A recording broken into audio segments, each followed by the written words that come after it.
हमारे साथी डॉक्टर और मेरे प्रिय शिष्य सदस्य,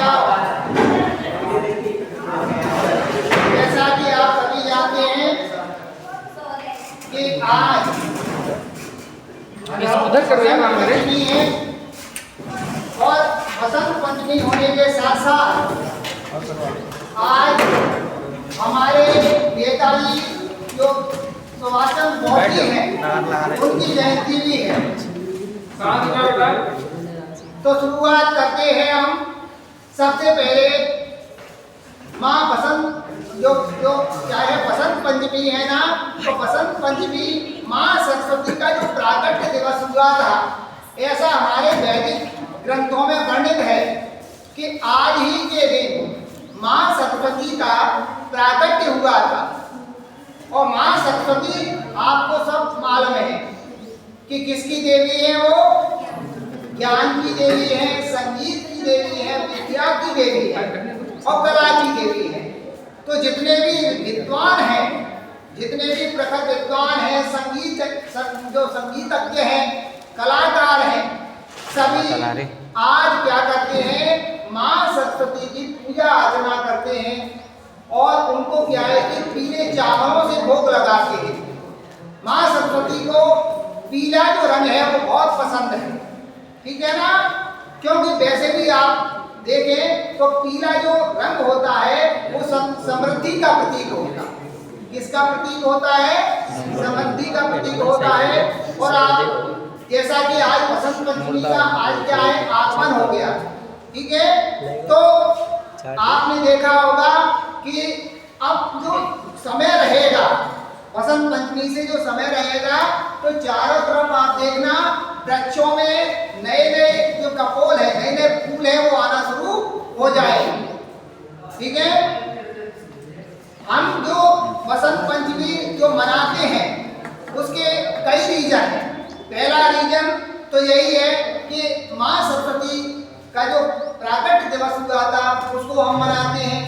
दूसरा, हम क्या है कि जो पर्यावरण के प्रति, ठीक है, जो रखरखाव करना चाहिए, तो उस पर्यावरण के रखरखाव की भी हमको चिंता है।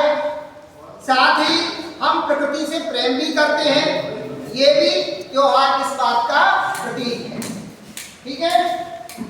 तो क्या है कि अब हम आते हैं नेताजी सुभाषचंद्र बोस जी पर, ठीक है। तो नेताजी सुभाषचंद्र बोस जी का नाम कौन नहीं जानता, मुझे बताइए, आप में से सभी लोग जानते होंगे। उनका एक प्रसिद्ध नारा था, क्या नारा था? तुम मुझे खून दो, मैं तुम्हें आजादी दूंगा, ठीक है। तो कहने का तात्पर्य यह है कि नेताजी जो सुभाषचंद्र बोस हैं वो कैसे नेता थे? वो एक करिश्माई नेता थे, एक क्रांतिकारी नेता थे। कैसे नेता थे वो? करिश्माई है ना, और क्रांतिकारी, तथा कैसे थे वो? दृढ़ निश्चयी नेता, ठीक है। उनके व्यक्तित्व में देशभक्ति, उनका जो व्यक्तित्व, उनकी जो पर्सनालिटी थी उसमें क्या था?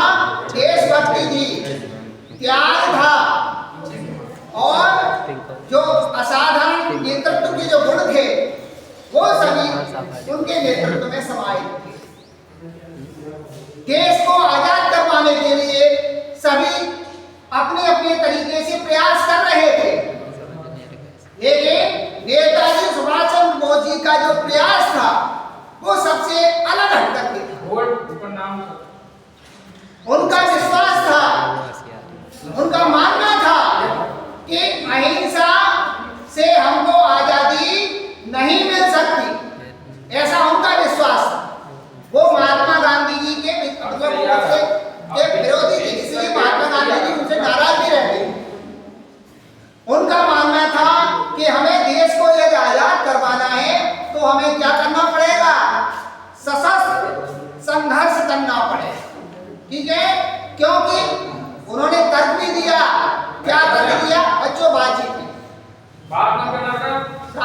देखिए ध्यानपूर्वक। तो क्या है कि उन्होंने तर्क भी दिया। क्या तर्क दिया कि आजादी दी नहीं जाती, आजादी दी नहीं जाती, आजादी ली जाती है। और उन्होंने आगे कहा कि इतिहास में जो कुछ भी बदलाव हुए, जितने भी बदलाव हुए, वो चर्चाओं से नहीं हुए, तो किसके माध्यम से हुए? संघर्ष के माध्यम से इतिहास में बदलाव हुए। इसीलिए वो देश को आजाद करवाने के लिए सशस्त्र विद्रोह में विश्वास करते थे। और इसीलिए उन्होंने तुम मुझे खून दो मैं तुम्हें आजादी दूंगा ये नारा दिया। इस नारे के माध्यम से उन्होंने उस वक्त के युवाओं को अपने साथ जोड़ा, क्योंकि कौन नहीं चाहता देश को आजाद करवाना, सब चाहते थे। आज के जो हमारे युवा हैं, आप सभी हैं, कौन नहीं चाहता कि हमारा देश विकसित राष्ट्र बने? मुझे बताइए, ऐसा कौन सा युवा है जो ये नहीं चाहता कि हमारा जो भारत देश है वो विकसित राष्ट्र न बने? सभी चाहते हैं, ठीक है ना? इसी प्रकार से उस वक्त के जितने भी युवा थे वो सब क्या है कि देश को आजाद करवाना चाहते थे। तो उन्होंने क्या है कि इस नारे के माध्यम से, और एक नारा और दिया उन्होंने, जय हिंद, और तब क्या कहा? दिल्ली चलो। ठीक है, तो इस तरीके से उन्होंने युवाओं को जोड़ करके फिर आजाद हिंद जो फौज है, आवाज बिल्कुल नहीं आना चाहिए, शांति से सुनिए। उन्होंने क्या किया था कि आजाद हिंद फौज का गठन किया, ठीक है? और आजाद हिंद फौज का गठन करने के साथ साथ उन्होंने हमारी जो वीरांगना है, देश की जो युवतियां हैं, उनको भी देश को आजाद करवाने के लिए, ठीक है ना, या उनकी भागीदारी करवाने के लिए किसका गठन किया? रानी लक्ष्मीबाई रेजिमेंट, इसका उन्होंने गठन किया। और जैसा कि बच्चों आपको मालूम ही होगा कि उनका जो जन्म है वो आज के दिन, आज ही के मतलब 23 जनवरी 1897 को, कब हुआ था? 23 जनवरी 1897 को, जो उड़ीसा का कटक शहर है वहां पर उनका जन्म हुआ। और उन्होंने आजाद हिंद जो फौज है उसका कुशल नेतृत्व कब किया? सन 1943 में किया, ठीक है? और उनकी मृत्यु को लेकर के कई तरह की भ्रांतियां हैं, लेकिन जो हमने पढ़ा है उसके आधार पर उनकी मृत्यु 18 अगस्त 1945 को जो विमान दुर्घटना है उसमें हो गई थी। बच्चों, उनके जो विचार हैं वो आपको उनसे कुछ मतलब प्रेरणा लेना चाहिए। बड़े क्रांतिकारी विचार हैं उनके। उनका पहला विचार तो यही है, वो क्या कहते थे कि एक व्यक्ति जो एक विचार के लिए मर जाता है, कोई भी व्यक्ति एक विचार, उसके अंदर विचार उत्पन्न हो, जैसा कि हमने उस दिन भी आपको स्टार्टअप का जो दिवस था उस दिन भी हमने बताया था कि आप जो स्टार्टअप शुरू करते हैं उसकी शुरुआत भी कहां से होती है? एक नए विचार से होती है। किससे होती है? एक नए विचार से। तो उन्होंने कहा कि जो व्यक्ति एक विचार के लिए मर जाता है तो मरने के बाद उसका जो विचार है वो क्या है कि हजारों लोगों के हृदय में या दिलों में अवतरित होता है, ठीक है? एक विचार आपका अच्छा है तो व्यक्ति के मरने के बाद भी, अब आप आज भी हम कई तरह के जो ऋषि मुनि हैं, कई तरह के जो विद्वान हैं, उनके विचारों से, आज भी स्वामी विवेकानंद के विचारों से सब प्रेरणा लेते कि नहीं लेते युवा, ठीक है ना? दूसरी बात उन्होंने क्या कही थी? दूसरी बात उन्होंने कही थी कि ये शाश्वत नियम है। कौन सा शाश्वत नियम है? कि कुछ पाने के लिए कुछ देना पड़ता है, अर्थात कुछ पाने के लिए कुछ खोना भी पड़ता है। तो बच्चों, यदि आप जीवन में सफलता चाहते हैं, अपने लक्ष्य को, अपने गोल को प्राप्त करना चाहते हो तो आपको क्या देना पड़ेगा?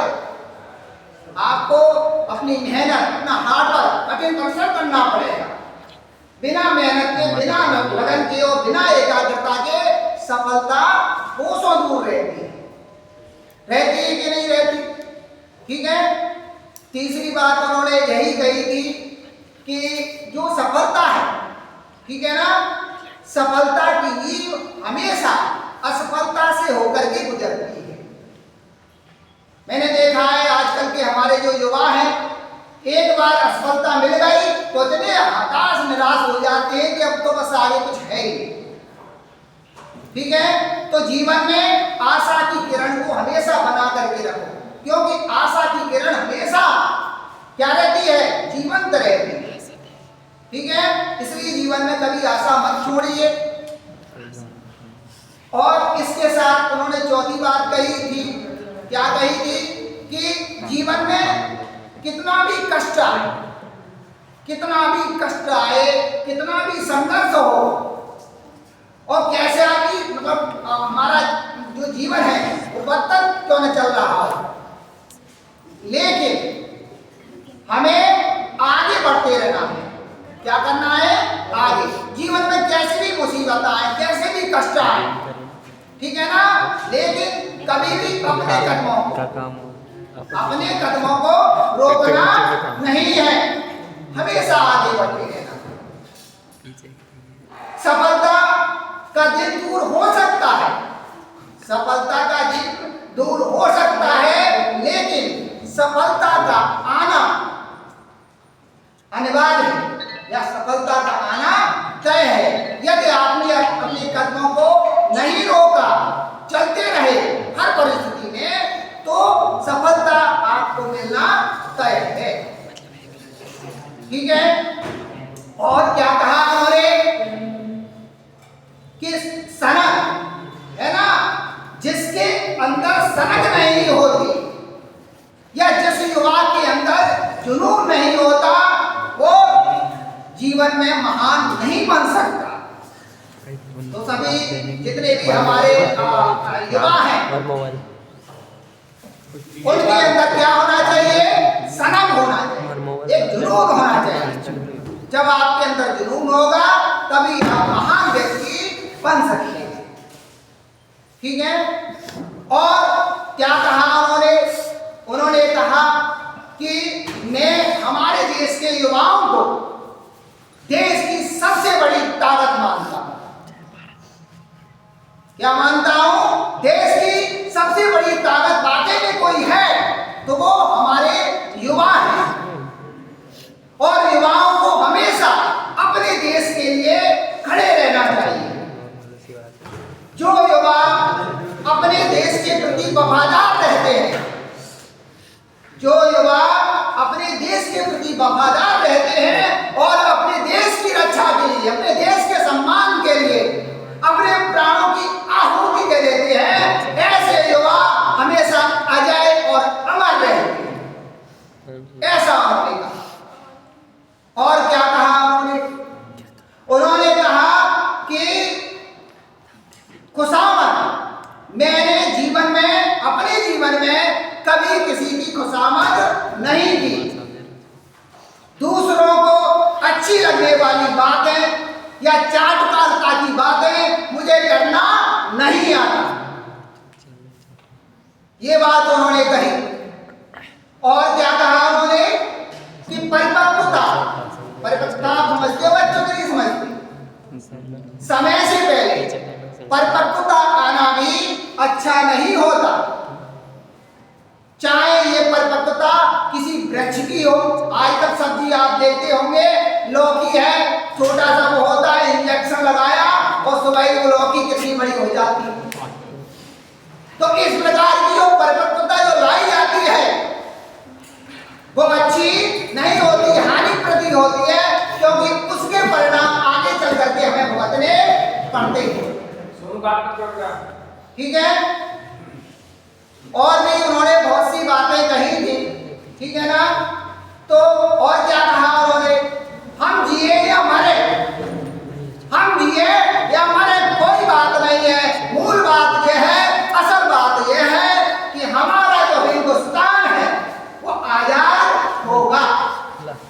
तो इन्हीं शब्दों के साथ मैं अपनी वाणी को विराम देता हूँ। जय